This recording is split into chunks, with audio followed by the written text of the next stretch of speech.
नमस्कार मित्रांनो, माझ्या लेट्स कुक चॅनलमध्ये मी नूतन तुमचं मनापासून खूप स्वागत करते। चला तर मग आता आपण घरच्या घरी तूप कसं काढायचं हे मी तुम्हाला सांगते। माझ्यासारखी ट्रिक नक्की फॉलो करून बघा।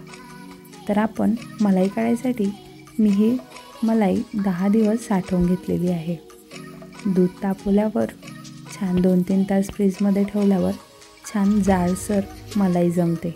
हीच मलाई मी डब्यामध्ये साठवून घेतलेली आहे। आता आपण मलाई काढायसाठी मिक्सरचं मोठं पॉट घेतलेलं आहे। ते थोडं पाण्याने धुवून घ्यायचं आणि ही मलाई अर्धी मलाई मी या पॉटमध्ये घातलेली आहे। आता यानंतर मी इथे थंड पाणी घालणार आहे। तुम्ही ज्यावेळेस तूप काढता त्यावेळेस 2-3 तास अगोदर थोडं फ्रीजमध्ये पाणी ठेवायचं आहे।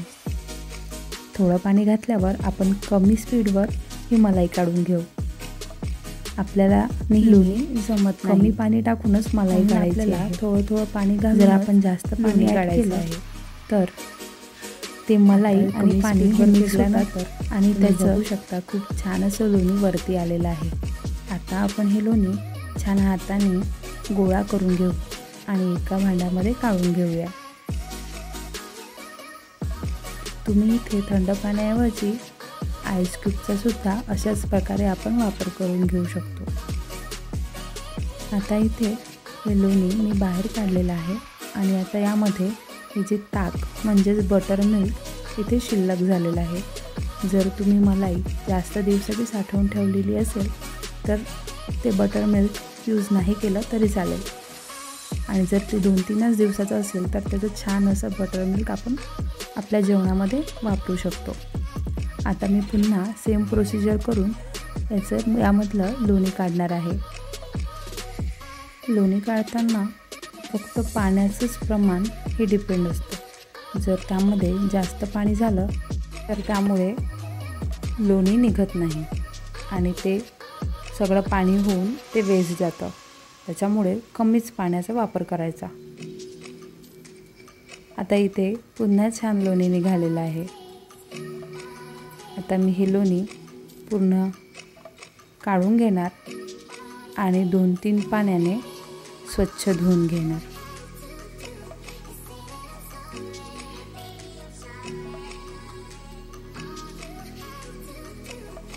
आपल्याला पाण्याने धुताना छान चुरून असं ते धुवायचं आहे, म्हणजे त्यामध्ये जे काही 10 दिवसामध्ये आपण मलाई जमा केली त्याचा जो स्मेल असतो निघून जातो। आणि आता हे लोणी छान स्वच्छ झालेलं आहे। तुम्ही हे छोट्या बाळांना तसं सुद्धा खायला देऊ शकता। आता आपण हे लोणी छान तापवून घेऊ।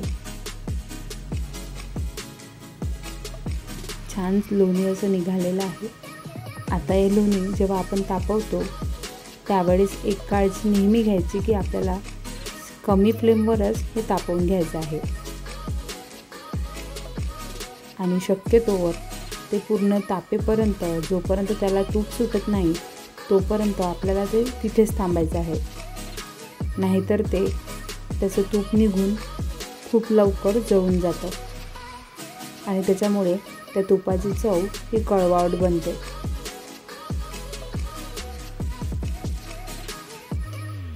आता छान याला पाणी सुटत आहे। यामधलं पाणी हे पूर्ण निघून जाणार आणि याला वरती तूप येणार। तुम्हाला जर आवडत असेल तर तुम्ही यामध्ये एक वेलायची सुद्धा घालू शकता। आता छान इथे तूप तापलेलं आहे। आता आपण हे तूप थंड होऊ देऊ।